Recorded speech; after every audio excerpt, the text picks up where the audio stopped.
ಸ್ನೇಹಿತರೆ, ಸ್ವಾಗತ ಸುಸ್ವಾಗತ. ನೀವು ಮಂತ್ರಾಲಯಕ್ಕೆ ಬಂದರೆ ಇಲ್ಲಿ ಒಂದು 500 ವರ್ಷದ ಇತಿಹಾಸವುಳ್ಳ ದೇವಸ್ಥಾನ ಸಿಗುತ್ತದೆ. ಆ ದೇವಸ್ಥಾನ ಯಾವುದೆಂದರೆ ನಿಮ್ಮ ಮುಂದೆ ಈಗ ತೆರೆದಿಡುವೆ. ಕಣ್ಮರೆಯಾದ ಇತಿಹಾಸ ಕಥೆಯನ್ನು ನಿಮ್ಮ ಈ ಮುತ್ತಣ್ಣ ತೆರೆದಿಡುವುದೇ ಈ ಕಾಯಕ. ನೋಡಿ ಸ್ನೇಹಿತರೆ, ತುಂಬ ಒಂದು ವಿಶೇಷವಾದ ದೇವಸ್ಥಾನ. ಕಾಲಭೈರವೇಶ್ವರ ಸ್ವಾಮಿ ದೇವಸ್ಥಾನ. ಈಗ ನೂತನವಾಗಿ ಅದಕ್ಕೆ ಅಭಿವೃದ್ಧಿ ಮಾಡಿದ್ದಾರೆ. ಕಾಲಭೈರವೇಶ್ವರನ ದರ್ಶನ ಪಡೆಯಿರಿ. ಮುಂದೆ ನಾನು ಹೇಳುವ 500 ವರ್ಷದ ಇತಿಹಾಸವುಳ್ಳ ದೇವಸ್ಥಾನದ ಚಿತ್ರಣ ನಿಮ್ಮ ಮುಂದೆ ತಂದಿಡುವೆ. ಕಾಲಭೈರವನ ದರ್ಶನವನ್ನು ಮಾಡಿಕೊಳ್ಳಿ. ಅತ್ಯುತ್ತಮ ಪುರಾತನವಾದ ವಿಗ್ರಹಗಳು ಸ್ನೇಹಿತರೆ. ಕಾಲಭೈರವನ ದರ್ಶನವನ್ನು ಆಯ್ತು, ಗಂಟೆ ಬಾರಿಸ್ತೀನಿ. ಆಯಿತು, ಬನ್ನಿ ಸ್ನೇಹಿತರೆ.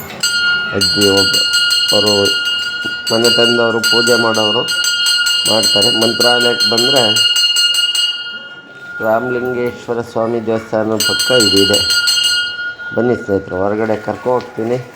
500 ವರ್ಷ ಇತಿಹಾಸವುಳ್ಳ ನಮ್ಮ ರಾಮಲಿಂಗೇಶ್ವರ ದೇವಸ್ಥಾನಕ್ಕೆ ನಿಮ್ಮನ್ನು ಕರೆದೊಯ್ಯುವೆ. ಶಿವರಾತ್ರಿ ಪ್ರಯುಕ್ತ ಎಳ್ಳು ಬತ್ತಿ, ತುಪ್ಪದ ಬತ್ತಿ ಹಾಕಿ ಹಚ್ಚುವ ಸಂಪ್ರದಾಯವಿದೆ.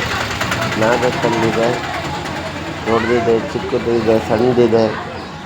ತುಂಬ ಪುರಾತನವುಳ್ಳ ದೇವಸ್ಥಾನವಿದೆ ಸ್ನೇಹಿತರೆ. ಬನ್ನಿ, ಶಿವ ನೋಡಿ. ಭಗವಂತನ ಮುಂದೆ ಯಾರೂ ಇಲ್ಲ, ತಗ್ಗಿ ಬಗ್ಗಿ ನಡಿಬೇಕು. ಭಗವಂತನೇ ಸರ್ವಸ್ವ ಅನ್ನೋದು ಈ ನಾಡಲ್ಲಿ ಸತ್ಯ. ಹಾಗಾಗಿ ದೇವಸ್ಥಾನದ ಭಾಗ ಎಷ್ಟು ತಗ್ಗಿದೆ, ವಿಶೇಷವಾಗಿದೆ. 500 ವರ್ಷ ಇತಿಹಾಸವುಳ್ಳ ದೇವಸ್ಥಾನ. ಗಣಪತಿಯ ಸನ್ನಿಧಿ. ಪಂಚಾಮೃತ ಅಭಿಷೇಕಕ್ಕೆ ಸಕಲವೂ ಸಿದ್ಧತೆ ನಡೆದಿದೆ. ಬನ್ನಿ, ಇತಿಹಾಸವುಳ್ಳ ರಾಮಲಿಂಗೇಶ್ವರನ ದರ್ಶನ ಮಾಡೋಣ. ತಾಯಿ ಶಿವಪ್ಪ. ಬನ್ನಿ, ಇಲ್ಲಿ ಒಂದು ಶಿವಲಿಂಗವಿದೆ.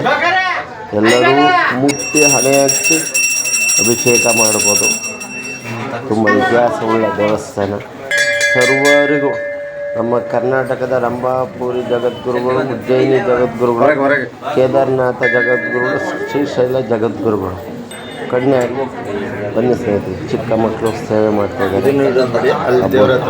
ರಶ್ ಇರುತ್ತೆ ಅಂತ ಬನ್ನಿ, ದರ್ಶನ ಪಡೆದುಕೊಳ್ಳಿ. ಹತ್ರಕ್ಕೆ ಕರ್ಕೊಡ್ತೀನಿ ನಿಮಗೆ ದರ್ಶನಕ್ಕೆ. ನೋಡಿ, ಇತಿಹಾಸವುಳ್ಳ ಅತ್ಯದ್ಭುತ ರಾಮಲಿಂಗೇಶ್ವರ ಸ್ವಾಮಿ ದೇವಸ್ಥಾನ. 500 ವರ್ಷದ ಇತಿಹಾಸವಿರುವ ಒಂದು ಸನ್ನಿಧಾನ. ತುಂಬ ಚೆನ್ನಾಗಿದೆ. ಆಶೀರ್ವಾದ